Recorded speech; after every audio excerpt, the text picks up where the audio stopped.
of Thin Man where he's like, something's going on, you don't know what it is. Like that album I didn't is know what that literally- song was about until maybe 6 months ago. And I don't want to presuppose, but then I was reading in that book, the sort of the ones that explain that it's sort of about, It's about folks like me. a little bit, a little bit. No, a little bit. I mean, and me too. People that are like sort of on the outside and are Trying to understand it. Funny. Trying to understand, That's so right, funny.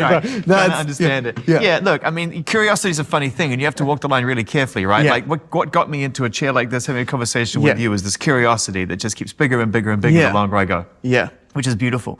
But you have to be careful with it, right? Because to your point, it's not to be overanalyzed, and it's probably not to be analyzed at all. He would say that. You know, Bob's got a great interview with Martha Graham, 80s MTV journalist, where he's describing a German movie that he wanted a music video to be like. And she said, well, what's the movie about?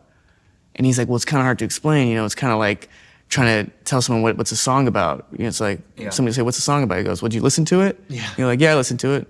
Well, that's what the song's about. That's been my whole life. Yeah, trying exactly. to find out what the song's about. yeah. And the gift that he's, you know, the D.A. Pennebaker doc's called Don't Look Back. Yeah. I feel like he lives it to a T, you know. Yeah. The No Direction Home, the Scorsese doc, he didn't watch until like 3 years ago. I mean, Bob has that great quote, kind of like Ballad of a Thin Man, where Jeff said, well, why'd you leave the folk community band? Why'd you disappear in the 60s? He goes, well, I was sick of people like you. He says to his own manager, you know, which is fantastic. My other favorite quote in that is when they're talking about the booing and he goes, I didn't really get it. I mean, it didn't make me mad though. They can kill you with kindness too. Exactly. And those kind of artists, it's hard now. I don't know how someone would do it now, musically. You know, those kind of artists that are sincerely indifferent, because he's 83 now. He's sort of retreated from the public eye. I never met him. You never met him? Never met him. Would love to. Any contact at all?